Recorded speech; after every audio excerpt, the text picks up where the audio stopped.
Naam, sadakta mtazamaji, na kushukuru kwa dhati ya shukurani kwa ajili ya kutuamini, kutuchagua na vile vile kututeua zaidi kwa kama kitovu ama nguzo ya kuangazia michezo ya wanadada na vile vile midahalo inayohusu mwanadada moja kwa moja. Kwa hiyo siku zote niite Kadeli Aita pamoja na Kiarie Mwangi.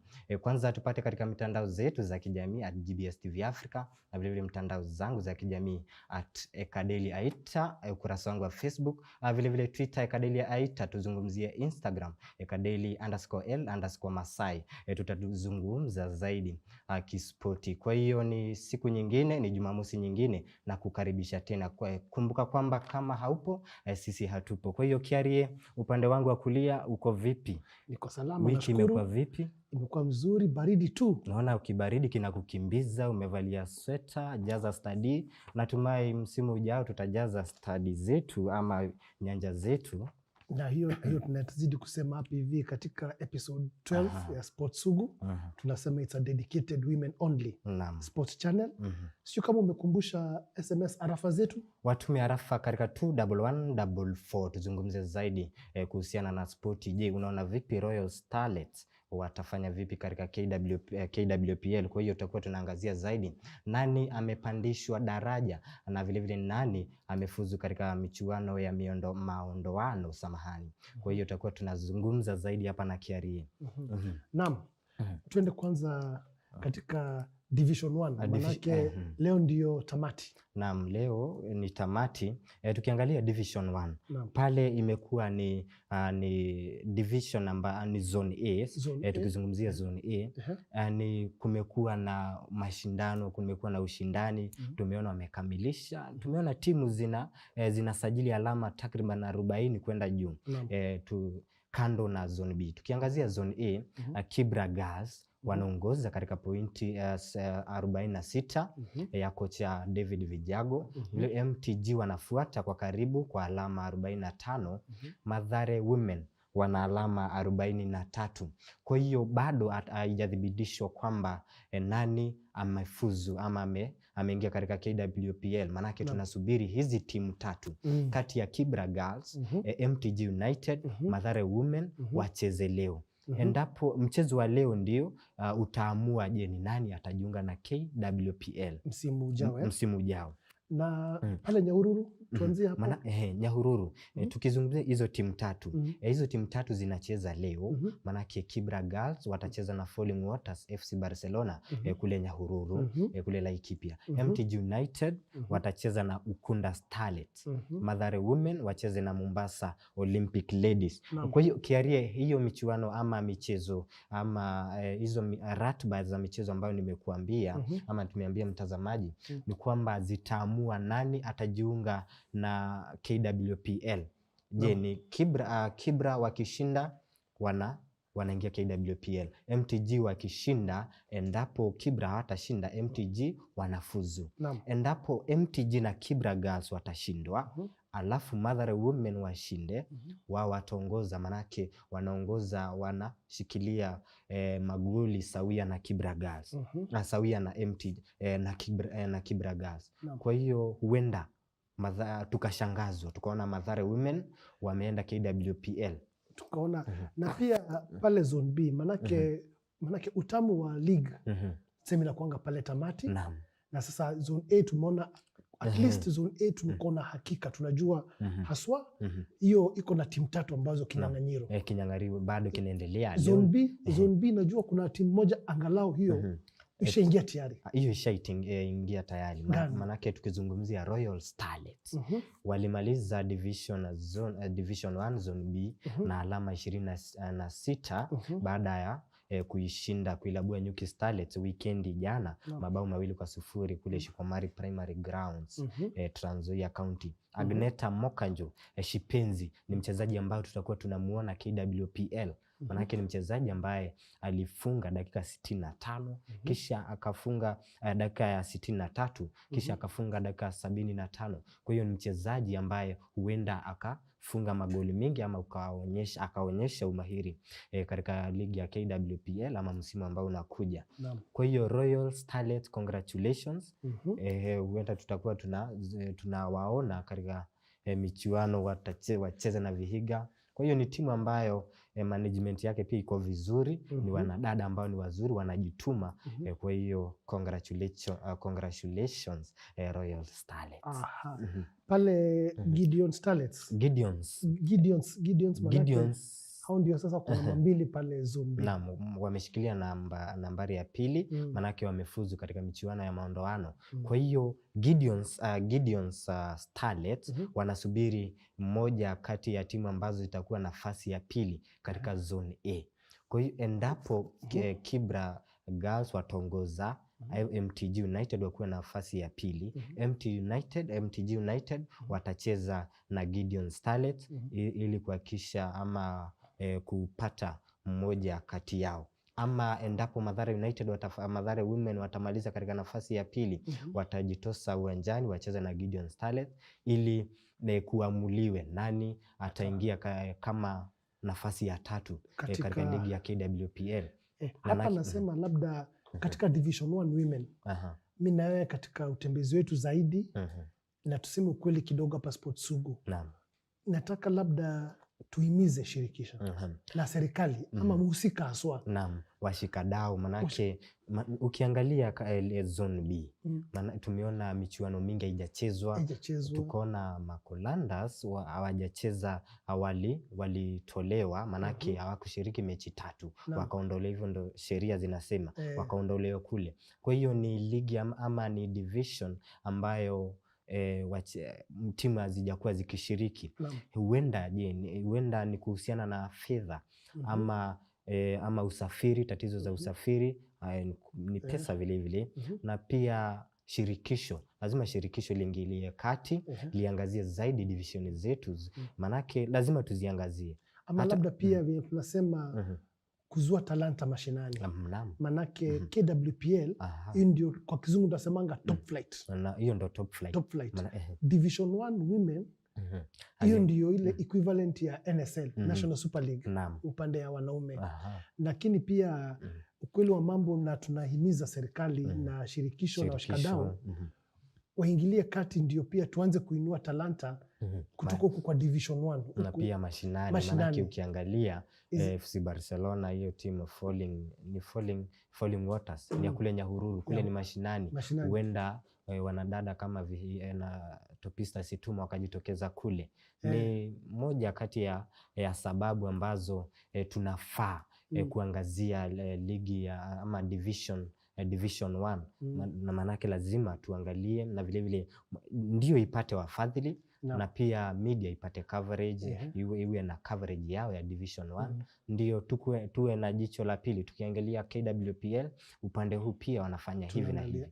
Nakumbuka katika ripoti ya FKF Caretaker Committee walitaja mojawapo wa recommendation zao zilikuwa kutoa talanta mashule, kutoa talanta mashinani, na nafikiria na tunaomba waziri na washikadau washikilie Division 1 ya wanawake kama mojawapo wa opportunities za wasichana wetu kule mashinani kuzua talanta. Manake talanta zinatoka mashinani kiarie. Ukiangalia wachezaji wengi wametoka mashinani, na kuna timu ukiangalia Vihiga Queens ni timu ya mashinani.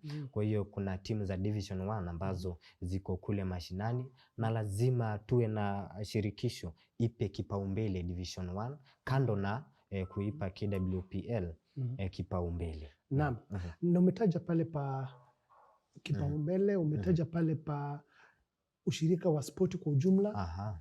Leo tuko na mgeni. Leo tutazungumzia, manake tumekuwa tukizungumzia mambo mengi tu katika midahalo yetu. Tumekuwa tukishiriki mada tofauti. Na leo tunaye mgeni, hatutamtaja kwa jina, manake yupo, utamuona, tutamjua hata kabla hajataja jina lake. Kwa hiyo tutakuwa tunamuangazia zaidi basketball, manake hatujakuwa tukiangazia basketball katika midahalo yetu. Lakini pia kabla tupige tama la maji, wajua labda tunamjua tu ama anajulikana kwa basketball peke yake, labda pia ana kofia mingi. Sasa labda awamu ya pili tumpatie nafasi, tujumuike la hizi na tukumbushe mtazamaji, Sport SUGU ni shirika la inahusiana na swala za wanadada. Kwa hiyo tutakuwa tunazungumza naye, ni mwanadada ambaye amepiga hatua nyingi katika safari yake ya michezo. Tutazungumza naye tu atujuze ametokea wapi, anafanya nini, ataambia nini mtazamaji. Kwa hiyo usibonyeze kidude, tutarejea hivi baada ya muda mchache na mada yetu ya leo.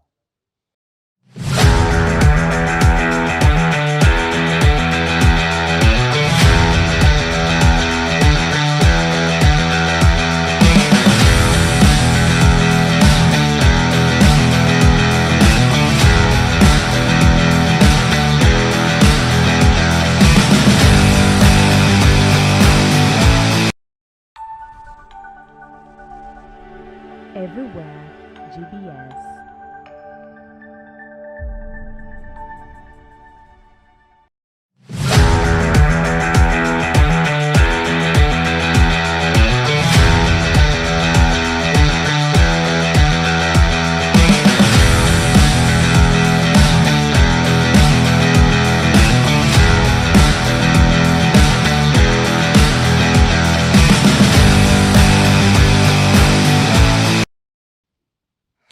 Naam, sadakta mtazamaji, karibu tena. Tunazidi kuzungumza. Kumbuka kwamba hii ni awamu ambayo tunazungumzia midahalo tofauti tofauti ama masuala ambayo yanaathiri mwanadada moja kwa moja na vile vile yanamhusu mwanadada moja kwa moja. Tumekuwa tukizungumzia masuala mengi, tumezungumzia spoti mingi, tumezungumzia mchezo wa kabadi, tukazungumzia mchezo wa tukazungumzia mchezo wa koko na vile vile tukazungumzia mchezo wa masumbi boxing na football soka. Leo tutazungumzia basketball. Kwa hiyo kuna mgeni ya the one and only, kwa hiyo sitamtaja jina, utamuona. Na vile tumekuwa tukizungumzia masuala tofauti, tumezungumzia masuala ya hedhi, menstrual hygiene, na vile vile sports contracts, hiyo ni mikataba, na vile vile sexual violence, na vile vile mental health. Tumekuwa tukizungumzia masuala yanayomhusu na kumwathiri mwanadada. Kwa hiyo Kiarie, thank you once again for being with us. Thank you for joining Sports SUGU program. And we say it's a dedicated sports channel only for women. Episode 12. And I have the singular opportunity to introduce my sister. Karibu, my sister. Hello, everybody. My name is Cynthia Mumbo. I am the founder and CEO of Sports Connect Africa. When we were preparing for this show with Mr. Ekadele and I whispered to Cynthia about Numa, we asked around, this weekend we are going to have Cynthia. The first thing you listen is Cynthia ule wabake. Ule wabake. Cynthia ule wabake. So I just mentioned to her also kama tuko hapa nyuma. And the first thing mtu akisikia Cynthia Mumbo bake equals bake. So take us through your journey because I think that is where that's where people around. Okay, I'll tell you how I got into basketball. Yes.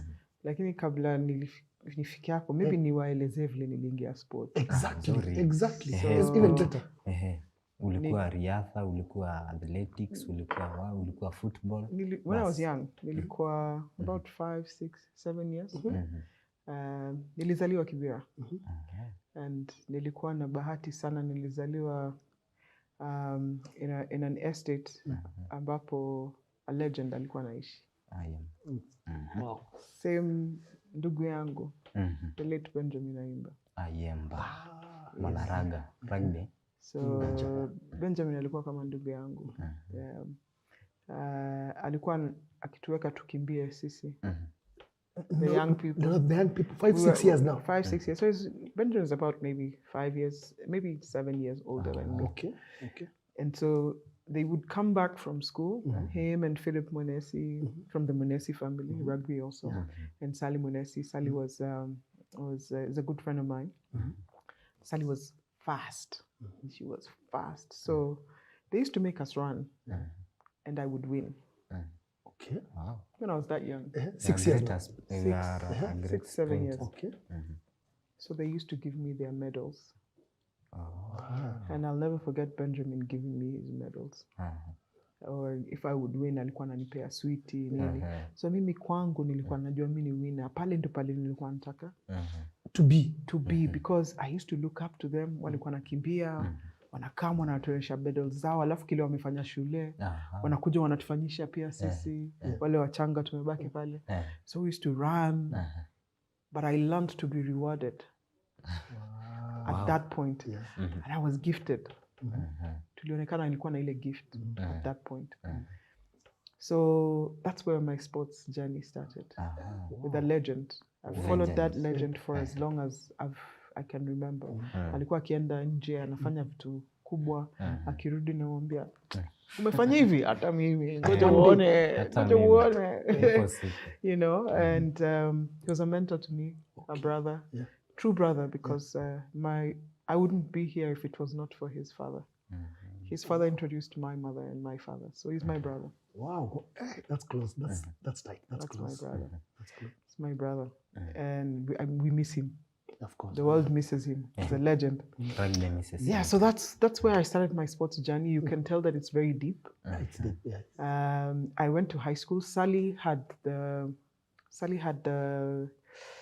what do you call it? The inaitwaje ile 100 meters.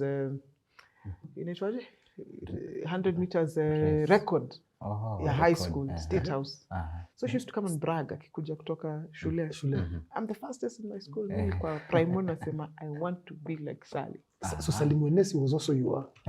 So Sally alienda State House. Yes. Mimi nilikuwa ninajua ndaenda State House. Yes. Hii ni ya kuvisualize nianza kitambo. Akasema I'm going to go to State House and break Sally's record. I went to State House. Okay. I ran. Nilikuwa unajua vlana watu 1 2 3 4 5. I made it to State House. I made it to State House. Nikafika pale mimi aungenipata kwingine. Kama siko kwa sprint, niko kwa high jump. Kama siko kwa high jump, waliniforce kwa hockey. Hiyo ndio game sijaicheza maisha yangu. Nilijaribu, ilinishinda. So I played hockey. I tried all those things, swimming. But it so happened that we used to watch NBA action. And NBA action was, really amazing. Tukikam home, 4 p.m, KTN ilikuwa tuna NBA action on Sunday. Hiyo pia ilinishika sana. So kila mtu alikuwa anaenda home kwao ama kwa neighbor, tunaenda kuwatch NBA action. So mimi nikirudi shule, hiyo hockey ilinikata. Sprints nilikuwa kali sana. Hakuna mtu alikuwa ananishinda kwa sprints. Lakini hockey nilikuwa naangalia hockey. Hata mnilipe siwezi. Hiyo siku I think the first week nilienda shule, niliona mtu amechapwa magoti sijui nini, mwingine alikuwa na mdomo wake alikuwa umeitiwa ana meno. Sema teacher asante hapo si mimi siko. But I went into the basketball court one day. Nilienda tu kujaribu, nikashika hiyo ball. Dunk.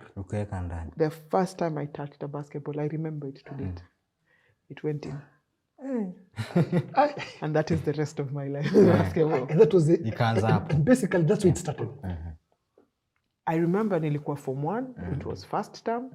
Coach akatuambia, unajua vile mkiingia mnaambiwa mamona wa hisi game yao mpaka sijui second term, mpaka sijui form year 2. Bana mimi niliwaangalia nikamwambia basi mnifukuze. So they would chase me every evening because I was so used to being in a position where I was the best. Wananiambia toka. Mimi nakaa, sasa watu wana train tu. Sipewi game, sipewi anything. Wafanya nini? Nasema hii game imenijaza, hapa ndio pale nataka kukua. Narudi nacheza. By second term, nilikuwa main team. Form 1.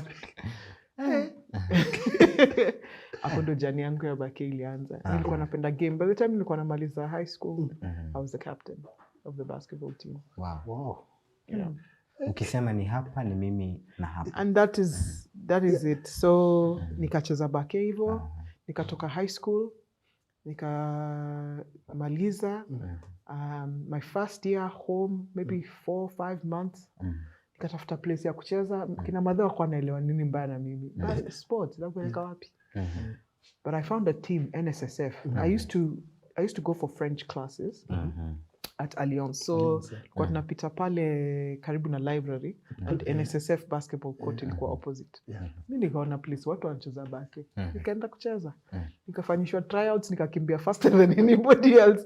Tryouts za baki Kenya ni kukimbia, unaweza kimbia. So I was faster than everyone, so I was opted. I was only 19 or something, maybe 18 or 19. So nenda class Alliance, ukirudi mtaa. Nikirudi, so nikienda class Alliance morning na basketball court. Yes.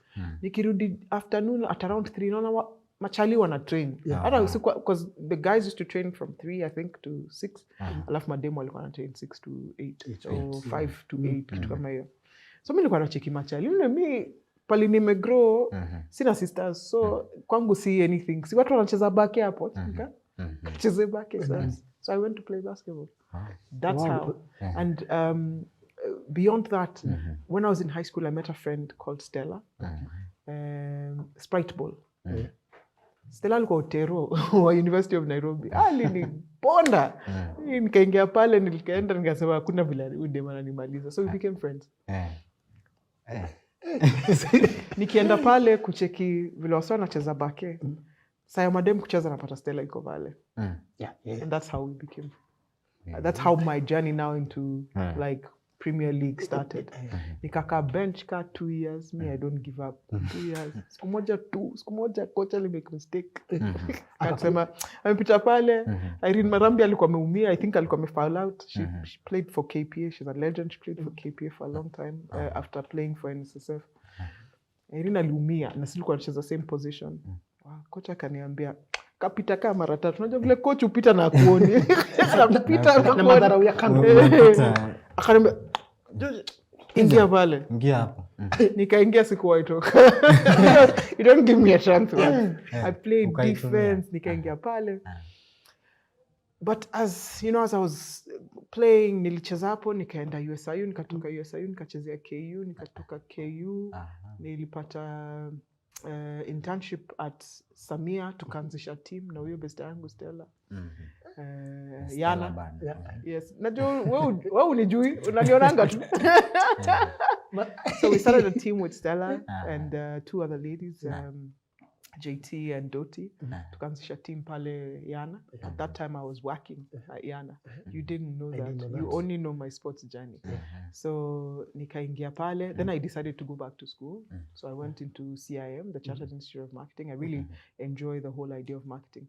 So as I was doing that, I was hired to work for Yana full time as a sales rep. So I worked at Yana for 5 years. In sales. Yes. So I worked in sales at Yana for 5 years, and we were running this basketball team. So I have 2 journeys. Niko na history ya basketball, but on the background, I'm working in corporate. Yes. So I worked Yana for 5 years, and then I moved to EABL.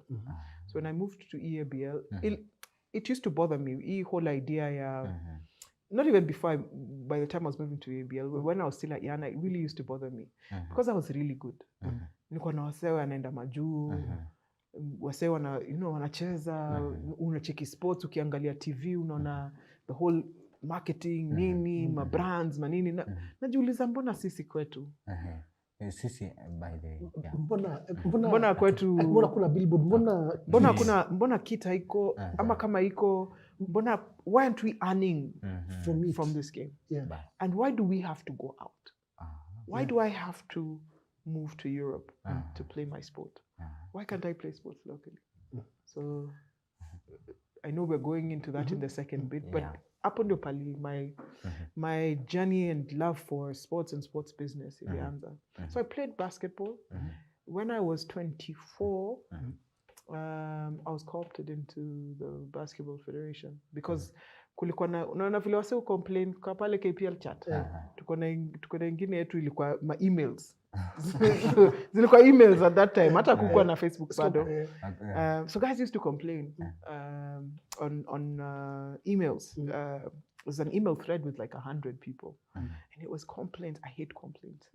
So I said, but guys, when I look at what you guys are complaining about, what I see is that we do not have a strategy. So this is what I think we should do. I got a call from the Secretary General. And he said, Cynthia, I think you have some solutions for us. Why don't you join us in KBF? So I was co-opted into the federation because I was offering solutions. I was not. I don't understand why people get personal and whatnot. If you're having a problem, okay, what's the solution? Let's deal with the solution and move.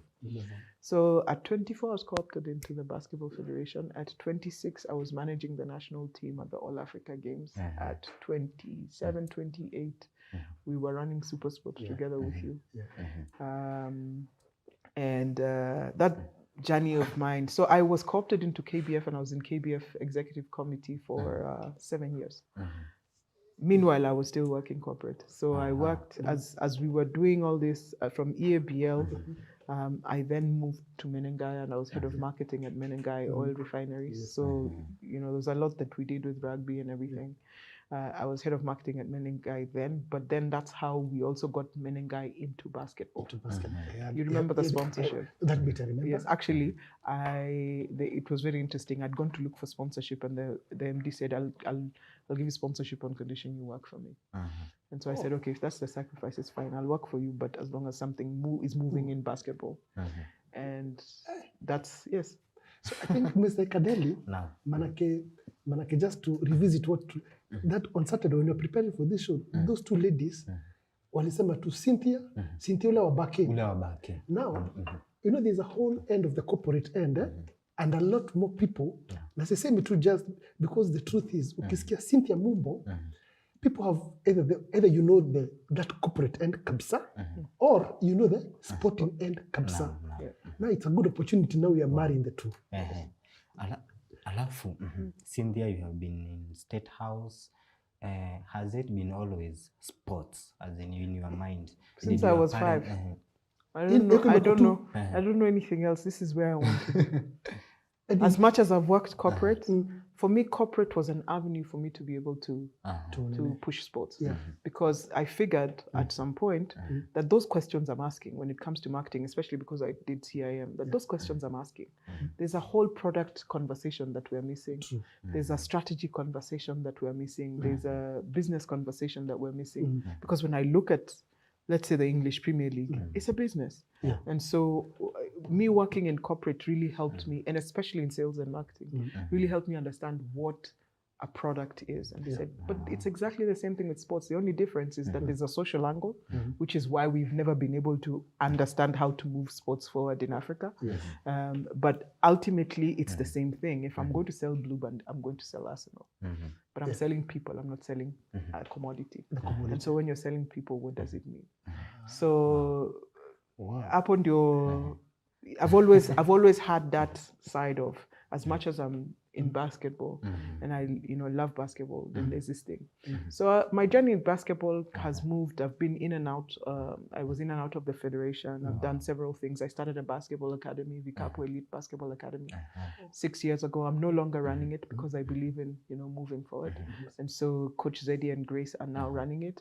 I believe in empowering people to and currently I'm running a project called Adapter Court, which is very simple. We are putting up basketball boards and rims in as many communities as possible. We're not changing the flooring. Eventually that will come. Just the basic. Can I do a basketball board and rim and ultimately have balls that people can play with? Just basic. But I think one of the most amazing experiences and the craziest experience was running for president for the Basketball Federation last year in January. Carrie, manake it's always difficult for women to transition from sports, maybe from a player to a coach to a manager and to a federation, ama kuwa mkubwa wa federation, kitu kama hicho. Because approval Cynthia, we have had 2-3 guests here. Na ile kitu imekuwa the challenge, Cynthia imekuwa always wanatuambianga, mimi nimekuwa player mdeadly. Alafu nikatry coaching, nikajaribu, but in between, frustration, I don't know what. So the few women, you see, because the truth is, we'd like to grow more and more women in the transition phases. But increasingly, tulikuwa na Kadeli when we had this KPL coaches, the KWPL, Kenya Women Premier League. Out of 12 clubs, 10 are men coached. And one of the things which, when we sought kuuliza enyaji, mbona tukaambiwa, No, mimi nataka tu kucheza, sitaki kuwa coach. So I thought, is it ambition? Is it, I mean, it's just that There's a lot. It's a good question. I knew where I wanted to be. I decided a long time ago.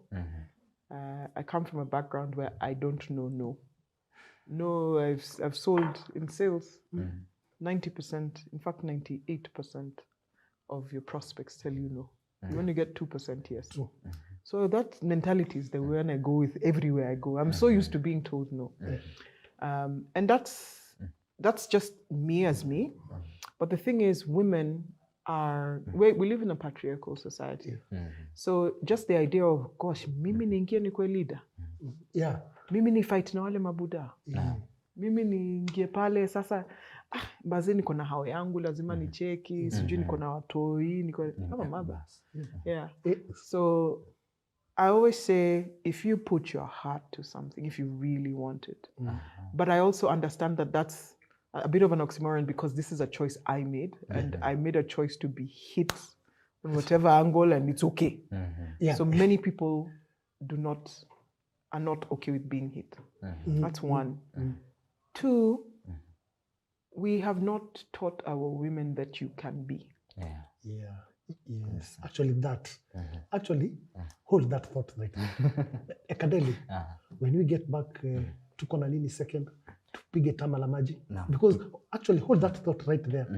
Because someone else just told us exactly that, Cynthia. We have not taught our women to be. Actually, exactly, verbatim, actually, Cynthia, exactly that. Ekadeli, tupeleke kwa break ndio tupumue.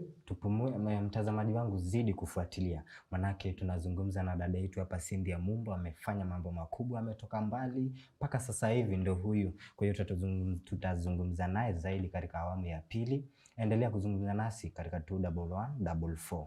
Tutajuzana. Kwa hiyo tunapumua kidogo, alafu tunarejea hivi baada ya muda mchache tu.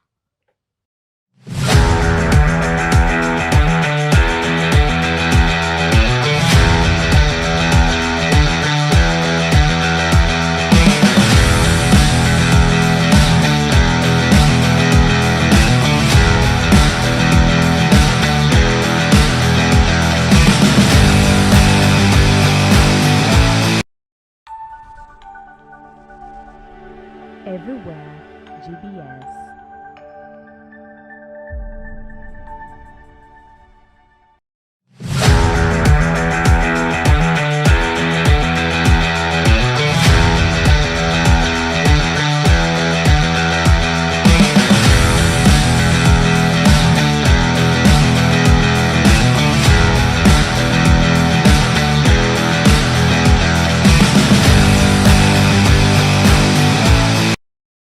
Naam, sadakta mtazamaji wangu, tunazidi kuzungumza. Kwa hiyo shiriki nasi tuzungumze zaidi. Kama ni wewe mwanadada uko pale nje una matamanio ya kucheza basketball, kwa hiyo Cynthia yuko hapa, zungumza naye moja kwa moja. Ndio huyu Cynthia. Unajisikia vizuri? Uko salama? Manake I'm thankful. Always thankful. John, wow. I think tuchukulie pale Cynthia because hiyo ya transformation. Because to me, wacha nikwambie tu kweli my sister. The conversations we have had zimekuwa wanasema, this one who told us that your management hiyo ni machali. And that's a very senior, tutamtaja on air, but that's a very senior player kwa ligi ya Kenya. You know, and what comes to mind me, women, that thing, to patriarchal side, let's remove that patriarchal thing. I think even where as a person myself, I think it's setting standards and benchmarks. But also exposure. Okay, yeah, that's true. Yeah. There's also exposure because I'm exposed. My parents give me a platform to be. Yeah. I'm tough. I'm a little tougher than most. I pick from both my mom and my dad. But I saw my dad choosing his path, of saying, this is what I want to be. And I saw my mom being gracious and being, very supportive, not just to my dad, but also to all of us. And I saw her standing by her ground also. So I come from a background where as much as they didn't understand what sports was, eventually when they did see what I was trying to do, both of them are now directors in my company. Wow. So it's also your environment, True. There's a lot that gets into it.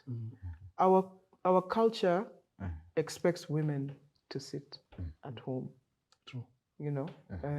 Our culture expects that even if you're a woman and you're in the corporate space, or if you're a woman, then you're the secretary or you're the marketing manager somewhere. And when you walk into a boardroom, the guys are asking you to bring tea. There's nothing wrong with bringing tea, because if I can bring tea tomorrow, I'll ask one of the guys to bring tea. Today, I'll ask one of the guys to bring tea tomorrow. Yeah. But you see, our system is one where I bring tea today, and then we'll see ndio dem kwa room and ulete chai tena. When do wakuchukua minutes? I say I can take minutes because I'm good at taking minutes, so that you guys can understand what we did. But don't look at me and assume that I'll take minutes because I'm the woman in this room. And I think, and I'm laughing, sababu, and forgive the pun. We went to a place, and because it was a men engagement, the two ladies were there. They were told, "You lead us with prayer." Exactly. For only one reason. That's the only thing you're going to say. Like every other deliberation will be us. Sorry, and no pun intended. I get it, because it's something that I've experienced all my life. I for the longest time, I was very aloof to it, because I've grown up. My brothers are not patriarchal per se. I've grown up in a home of 4 brothers, and I'm the only girl, but I'm the firstborn. So there's a bit here and there. But I grew up in an environment where I wasn't different. So it's not that my brothers were more men and whatnot. No, I was just like one of the guys. So in our home, usipoingia pale kwa jikoni Salim madhe amepika shauri yako. Hakuna mtu atakuangalia sema wewe ni dem. Ati muachie Cynthia. Kama mimi ndio nimeingia, mimi ndio nimepata. Si mimi msewa sport. Kama mimi nimeingia nimepata ile ugali shauri yako kama hujakuja. Unafieka. So I was equal. I was equal to everybody. So basically, Cynthia ni yule msee. Yaani ile Cynthia ni yule msee. So and I didn't realize it until much later. Okay. Because we were treated this. Okay, my dad spoiled me, but we were treated. When he came with something, he came with, when he came with gifts, he'd come with gifts for everybody. It wasn't Cynthia will have a bigger gift and then everybody else. No, if I got, everybody got. Our parents have treated us equally. So, and I know that has really shaped me. Wow. So I know that ultimately, when I sit here, I can sit and talk to women and say, you can choose. You can choose. You might come from an environment where you don't have A, B, C, D, but you can choose. And it's not easy, because when I got into the whole mix of being in the basket, I mean, they are the ones that called me to the federation. But I went there and it was Cynthia. I wasn't going to sit there and be told to give me tea. I said, no. Those ideas I was giving you, if you called me just to sit here and be a flower girl because you say, oh, we brought Cynthia, I'm sorry. Actually, gender equity, try to equity. Oh, see, she's if that's what you brought me for, I'd rather sit out. Wow. And that's the way I live my life. If you think you're going to give me an opportunity, or an opportunity comes my way and you expect me to be thankful and know my space, then I'm sorry. And I say this because for the longest time, it's always been said, and it's been said to women who choose their path. It's been said to women who choose their path a lot, that you're too much, or you're trying too hard, or or who do you think you are? Unajaribu sana. Okay, najaribu alafu mnataka nifanye? You want me to exactly. Wow. I'm looking at her and she's saying, wow. Yeah, I mean, and many times it happens so often that, like, especially with this basketball space, that I offered solutions. I was told, come help. And then I was given this job as a team manager, and I was given that, and many people, not all, but it was, anajifanyaje na tulimsaidia. I said, this is funny. Nyinyi hamkujisaidia kwa hii ofisi. It only is help when you feel that somebody else is a woman, tulimpea hii. Even with guys sometimes, or tulimpa. No. Ama ile the common one. Kama si mimi. Kama si sisi aunge. Kama si. We sat with you a little earlier. I have worked I have put in the effort. I have invested money. I have invested my time. I've invested resources. I've lost relationships because of my journey. Many. Wow. And I'm not perfect. Don't get me wrong. Yeah. I'm not perfect in this journey. And I want women to know that you will fall, you will fail, things will happen. In fact, I should look at the camera and say, ladies, Yes. all of that, they will use that against you. Sports Connect. Tell me. Ndio hiyo. Because actually, you have actually summarized the sports, because the first thing when we were preparing for this show, and forgive us also. Tuliulizwa, lakini Kiari, unaleta Cynthia ndio mdosi. No, listen to that was verbatim. And forgive me. It's okay. Does it a smile sasa? We were asked, Cynthia ndio mdosi wa Sports Connect. And that is where I want us to start, because Cynthia ndio mdosi wa Sports Connect is just like Cynthia anafakua. That's the thing. You see? So why not? I am the founder and CEO of Sports Connect. So Sports Connect. What is Sports Connect? And so Sports Connect Africa was born out of my desire to be different and to find valuable solutions for sports in Africa. So I think nikiongea juu ya back end kwa niongea juu ya the whole corporate side and all these things. And there was a very big gap. And I still feel that there's a very big gap around understanding money and the commercial conversation behind sports and sports operations, right? At the global level. So Sports Connect Africa is a sports consultancy that is focused on delivering value to sports stakeholders in and out of Africa with a commercial, very deliberate, with a commercial angle attached to it. So whether we're running a basketball academy, then under Sports Connect Africa, then the basketball academy has to have a commercial angle. So we started the first commercial basketball academy in the country when we started 6 years ago. So VCAP was the first one, and people complained, "Oh, you're so expensive." I said, "No, that's up to you. Coaches have to earn a living, and you have to understand that your kids are going to have the best kind of coaching. So do you want them to just, because we're always like, wacha watoi wende wakacheze bake mafuta ni watoto yako." So for me, anything that we touch, it's not because of the money aspect per se, but we really need to be able to understand the value of sports. We need to attach a value to sports. And yes, there's the social angle of sports. There's the developer angle of sports, which I respect highly. When you look at the Adopt a Court project, it's very interesting because it's all about the social. It's a social enterprise. It's a social bit. So we get partners. They put in money to put up the court, and then proceeds go back. Part of the proceeds go back to managing the programs that we start there, or the training that we start there. And every year the idea is, how can these resources be put back in so that it's sustainable for the communities that we're looking to serve. So at Sports Connect Africa, I've been very, very lucky and very gifted to work with global brands. I've worked with the NBA, worked with Crystal Palace. I've worked with currently Olympic Lyonnais. Worked with the Kenya Academy of Sports. We've worked with Kenya Rugby Union and several others. And it's been an amazing journey. So in 2017, I was awarded Leaders in Sports Business, top 30 under 40 globally, with directors from F1, Formula One, Manchester City, FIFA, you name it. You name it. And the journey has been great. It's very tough because it's a lot of investment, building relationships over time. But ultimately for me, the idea is, how can that journey impact our local sporting infrastructure and community. Wow. Kadeli, umesikia? Nimesikia. You are an inspiration. Oh, wow. Thank you. And then, but also we need to ask you hapa na Kadeli. Manake Kadeli amekuwa na ile alama ya mshangao, to use this. Ile alama ya mshangao. Cynthia, the growing girls, because those hapa nje, one of the key concerns tuko na, that's why the Sports SUGU show, they graciously allowed us, is we are also an inspiration to growing girls in the community in this program.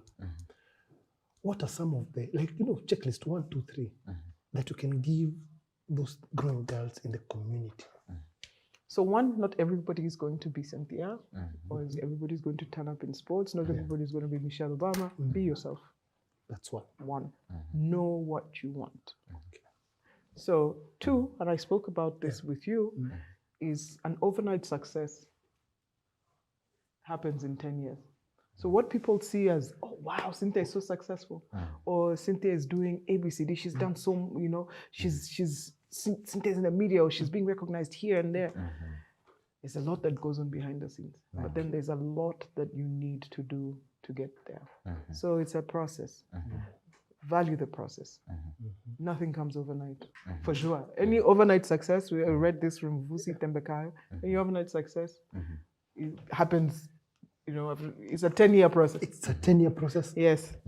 When we sit here with you, people see you and they're like, oh, carry it. But your story is something, and so I encourage girls, 1, know where you want to be, put it down. I mean, now we have the age of internet. Go and find tools that, visualize or strategy, personal branding. There's a lot in all of that. And then find a mentor. Find somebody that can guide you. And a mentor doesn't necessarily tell you what you need to be, but they are there to hold your hand as you find your way. I've been very lucky. I have some of the best people you can consider mentors in the world. Benja himself. Benja was my first one. I've got Sally. I've got a friend of mine who's he's the head of PR at Mount Sinai Hospital. Someone I talk to every week, have a conversation. And when I was in breweries, my mentor was the managing director at the time. So you see, also, you have to really say, this is the standard I want, and not be afraid to reach out to people who are already there, so that you can, find yourself in that space. They'll hold your hand, for sure. I don't know how to give up. I mean, there are times you fall into depression, things are hard, whatnot. But I always get back up and I'm like, you know what? I have to keep going. There's this journey. There's this journey. I have to keep going. So as long as you really genuinely know, our problem as human beings is we waver and we spend so much time looking at everybody else. We spend so much time, if I'm on social media, I want to know what's happening with whose life and whatnot. I mean, spend time on social media, fine. But then what are you doing with your life? I always say that everybody who has been successful, the guy who built this thing as we see it, this fake marble or whatnot, sat somewhere and thought about it.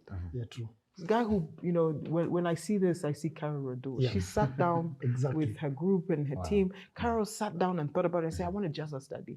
She saw a problem somewhere. So figure out where there's a problem or need. And not everybody, trust me, not everybody is going to be that big star. Everybody's a star in my light. Like in my eyes, everyone's a star. But ultimately, know where you want to be in 5 years. Know where you want to be in 10 years. And by God's grace, put something. There's something I learned when I was at Babson College. It's very simple. Write a letter to yourself. And open it and open it in 6 months. Write another one and open it in 1 year. And tell yourself, write to yourself where hi Cynthia, you've done such an amazing job in the last 6 months. You're incredible. Look at the steps you've made. You said you were going to do ABCD and you've done it. Do you know, you'll find that you probably surpassed that. Or, write to yourself, consistently encourage yourself, find people who encourage you. Maybe as Cynthia, in all this journey, and because of time, just summarize to us the challenges that you faced in your journey, maybe this 10-year journey you have umesema kuhusiana na miaka 10. Like for I mean, like the top of I'm thinking about discipline because when you meet human beings, coach, I mean, what are the challenges? You see, sports people have more discipline than anybody. Actually. Because you have to wake up and train. Uko na ile discipline ya kuenda tizi. Just extrapolate that same discipline. Uweke useme, if it takes me a year to be one of the best defensive players or one of the best offensive players or to master this skill. Because it takes you time to master a skill in sports. Ukitaka, kama we ni right-in useme lazima ni kwe striker, ama lazima ni kwe shooter wa left, ama lazima ni kwe na crossover tamu. Hiyo crossover utaifanya mara 5,000. It's exactly the same thing that you remove. That same discipline that you have when you're training in sport. It's the same way you say, okay, I want to be a manager. What does it take to be a manager? Work backwards. Every day, I will read a book. Every day, I will work on this. Every day, I will reach out to my mentor and say, this is where I am. Every day, I will review myself. Daily checklist. Yes, daily. Na ukianguka, seme, okay, nimeanguka. Sasa, kama mtoi akianza kutembea, hiyo anguka mara ngapi? Mara mob tu sana. Ukianza nobody was, even Messi was not born knowing how to play ball. Wow. He had to learn. Yes, there are some who are more gifted than others in many different areas. Find your niche, find that space that you're comfortable with. But nobody was born knowing anything. Nobody. Anybody who is brilliant at something put their time to know it. So if you want to transition into management, if you want to transition into leadership, if you want to transition into coaching, if you research, what does it mean? Because siku hizi na University of Google, University of YouTube, hakuna kitu hawezi pata. Na Google my friend. University of Google. University of Google. Yes. Bwana Kadori umesikia hiyo? Ndio hiyo University of Google. So for me, the advice is, one, believe in yourself. Kila mtu kwa hii dunia ana breathe oxygen. Kila mtu. I try to simplify life. Kila mtu ana breathe oxygen. Wewe umekaa hapa, una breathe oxygen. Your oxygen has told you journalism is what's working for you. And you're putting your time every day to get better. Same with you. You know, producing is what you are good at. You know, directing, all these things. In fact, and then you've decided, path yangu ni inspire women, inspire guys in prison. Me, I know my path is in delivering, commercial solutions for sports business in Africa. And changing Kenyan basketball at some point. So I know that those are the two things I want to do. Cynthia, there is a girl outside there who is playing basketball. Just one thing, ama kitu kimoja ambacho unaweza kumwambia. Manake umekuwa hapa. Ingia court train. Hakuna dawa ingine. Ingia pale train. Believe you're better than yourself. Not better than anybody else. Just be better than yourself. Just compete with yourself, basically. Yes. First, compete with yourself. Unfortunately, sport, you have to compete with other people. But you see, if you wake up every morning and say, jana nili shoot 10, leo nda shoot 15, kesho kuto nda shoot 20. You're getting better than yourself. But what you'll find is that when you challenge yourself and really put yourself in this space where I'm doing things well, you get to a space where your mindset is already competing with everybody else. Your mindset competes with anybody else. So you get in there, and when you believe in yourself, you'll find the people start believing in you too. Watu wase wanakupasia hiyo ball. Cynthia anacheza hard. Cynthia nani anafanya hivyo? Kwa sababu ya muda umeenda sana, tungezungumza mengi. Wakupate wapi? Social media.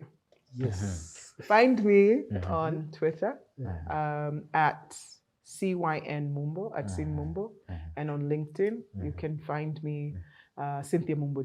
I'm the only one. So and out of those are my two major platforms. Ukikuja Facebook niko na friends ka 7,000 ndakuignore. No, I'm kidding. You can follow me also on Facebook. I've got a new page that I set up the other day. But ultimately, if you want us to really interact, find me on LinkedIn and find me on Twitter. So Cynthia Mumbo on any of those two platforms. I know Facebook is big for us, so I've got a Facebook page, but I'm also on Facebook with my personal profile. There I usually just talk to family a lot. So if you really genuinely want to have a conversation, you can also get me on email, c.mumbo@sportsconnectafrica.com. Kiari, neno lako la mwisho, manake kuna mashindano ambayo yashaanza kule Oregon, kwa hiyo lazima tu. No, me I think she's laughing and looking at this ile jicho yake because she knows I've actually learned more than I thought. Mimi nilikuwa nikijisikia utero hapa kana waambia mimi na host Cynthia.